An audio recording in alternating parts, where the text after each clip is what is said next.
We're now joined by Longhorn coach Steve Sarkisian. Coach, welcome to the Big 12 and your thoughts about the upcoming contest.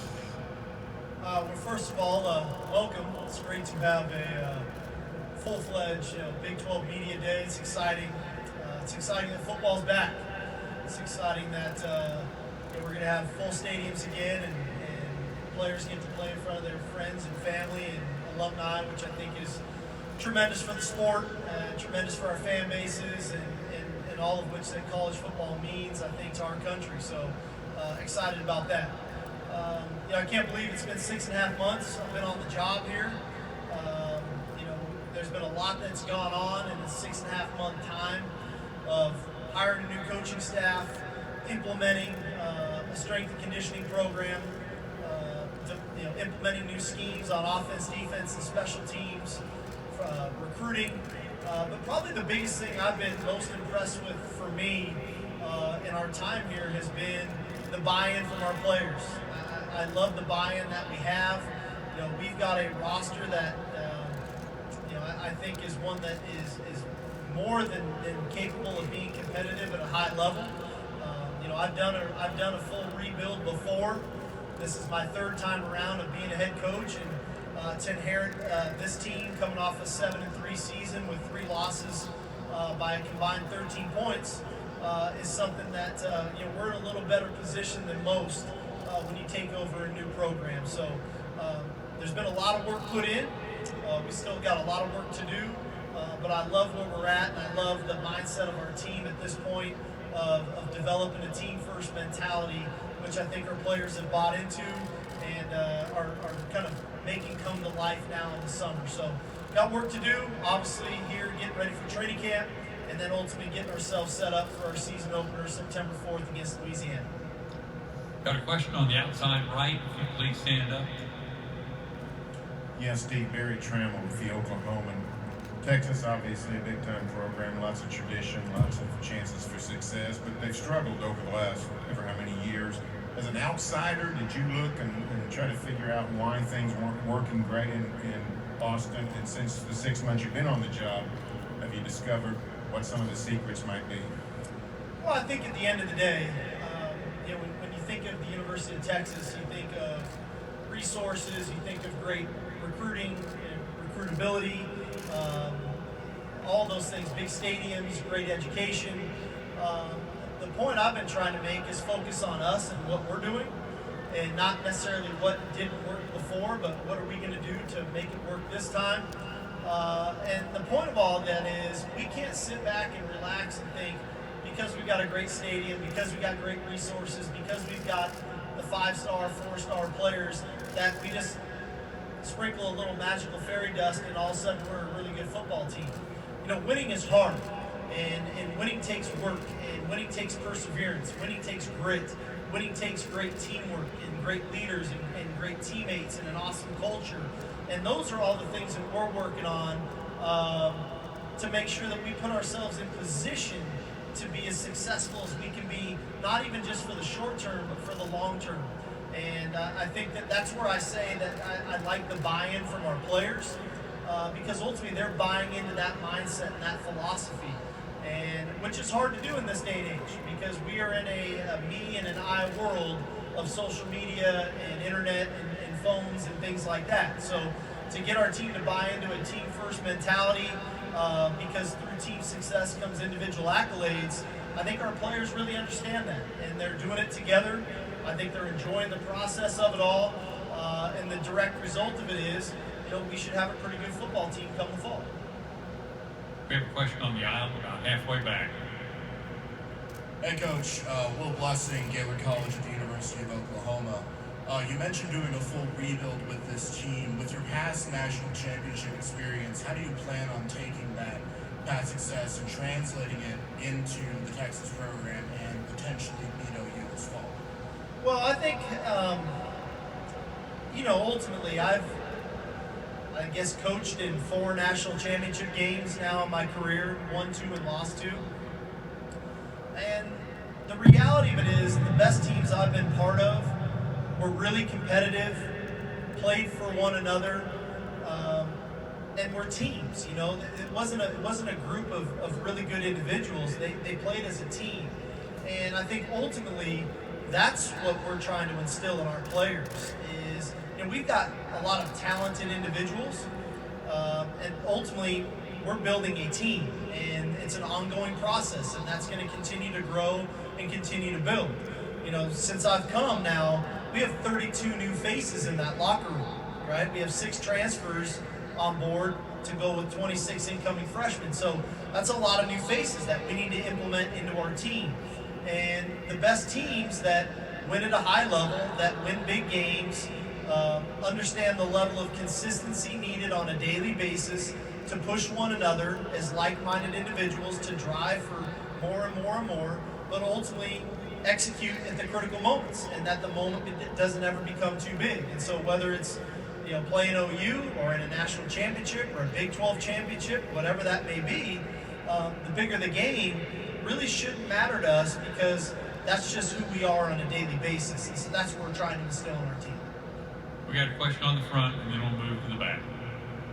Tom Richardson from Orange Bloods. Hey, Coach, you accepted a job where the fan base defines success by winning Big 12 titles and competing for national titles. So I'm curious, from your definition, what's a successful season at Texas? Well, I think one, you have to recognize when you accept a job, you accept all of the job. And you know, like I said, this is my 3rd go around at doing this head coaching thing.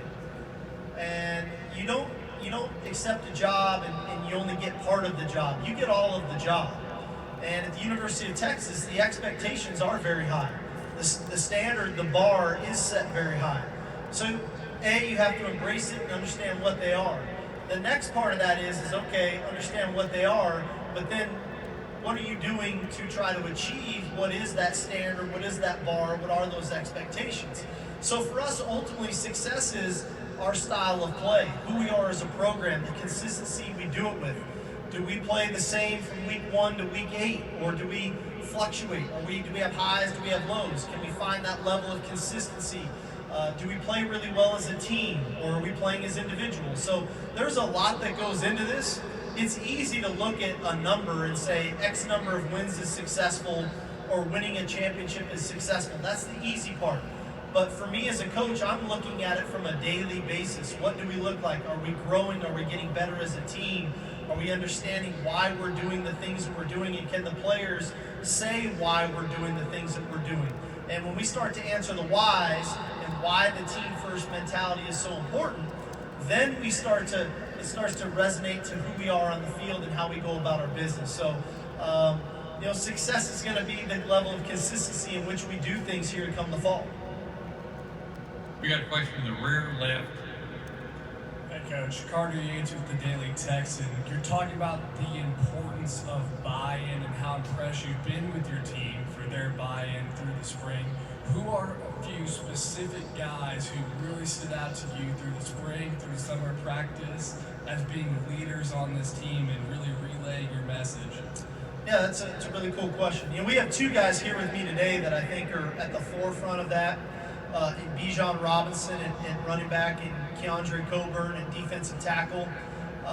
We've got more than that. We've got, you know, a few different DBs. Deshaun Jameson, Josh Thompson have been tremendous. Jordan Winnington has been tremendous at wide receiver. Christian Jones, Denzel Okafor, Derek Kerstetter.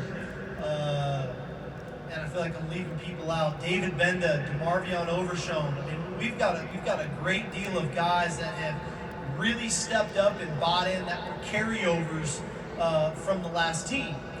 And then we've got this really cool implementation of a couple transfers. And when you look at a Ray Thornton, and you look at a Ben Davis, you look at an OV, I mean, all 3 of these guys have either won national championships or competed in the college football playoff in the last 2 years. So they've brought a little bit of a different perspective too.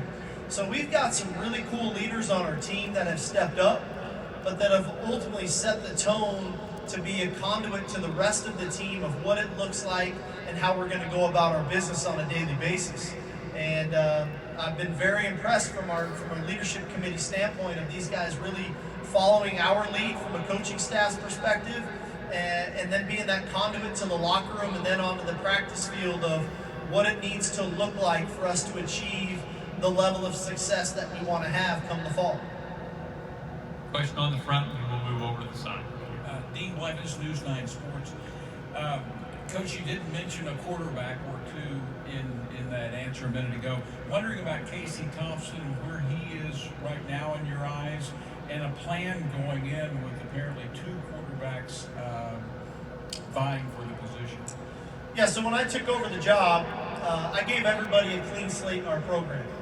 And clearly we at the quarterback position, in my opinion, the most important position in sports, have two fantastic players in Casey Thompson and Hudson Card. So we went through installing our offense in winter. We went through spring practice. We got 15 spring practices in. We've had a chance to visit post-spring and the things that we need to work on here in the summer. And then we're going to head into training camp. And I just didn't feel like 15 practices was enough to name a guy a starter in a brand new system, a brand new scheme with brand new coaches. I will say it is a little bit of a luxury for me to have two quality quarterbacks like this. Casey Thompson is a guy who's been in the program a little bit longer.